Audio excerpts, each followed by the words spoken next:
So hi! Welcome and welcome back to my YouTube channel, and for today's tutorial, ituturo ko sa inyo kung paano nga ba makita or ma-view ang ating GCash 2025 flashback. But first, kindly subscribe to my channel and don't forget to hit the subscribe button and the bell to notify you for my new updates.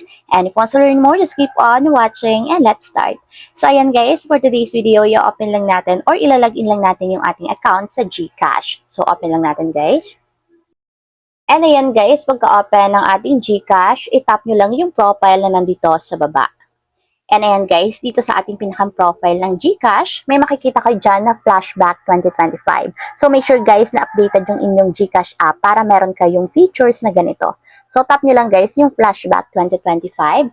So sa mga hindi pa nakakaalam, yung Flashback 2025 is dito nyo makikita yung buong transaction ninyo ng buong taon ng 2025. So katulad na lang guys kung magkano yung na-receive yung pera, kung magkano yung na-send yung payment, kung magkano yung mga nagastos ninyo sa pamamagitan ng GCash. So dito guys, after nyan, tap lang natin yung check it out. So ito yung parang pinakang recap ng ating 2025 or yung flashback.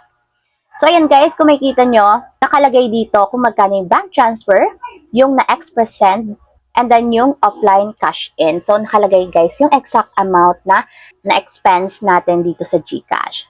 And after nyan guys, dito naman, tap natin yung kasunod. So, pili lang kayo guys dito ng kahit ano. So, mas tipid ngayon. And ayan, ang kasunod naman ito guys, is dito lalabas kung ano ba yung pinakang month or yung peak month natin sa pag-expend through GCash. So, nakalagay sa akin is June. So, June daw yung pinakamalaking ng spend ko. So, umabot siya ng almost 130,000.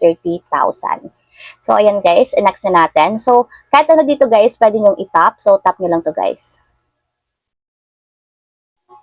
And ayan, 635 energy yung na-collect natin. So, tap natin yung collect. So, ayan guys, ito naman yung kasunod. So, yung total daw na na-receive ko ng buong taon is 125,000. And yung na-total spent ko naman is 130,000. So, after yun guys, tap ulit natin yung right side. And ayun lang guys, ganun lang kasimple kung paano nga ba ma-view or makita ang ating GCash 2025 flashback. If you have a question, can you comment down below and don't forget to hit the subscribe button and the bell to notify you for the new updates. And thank you for watching!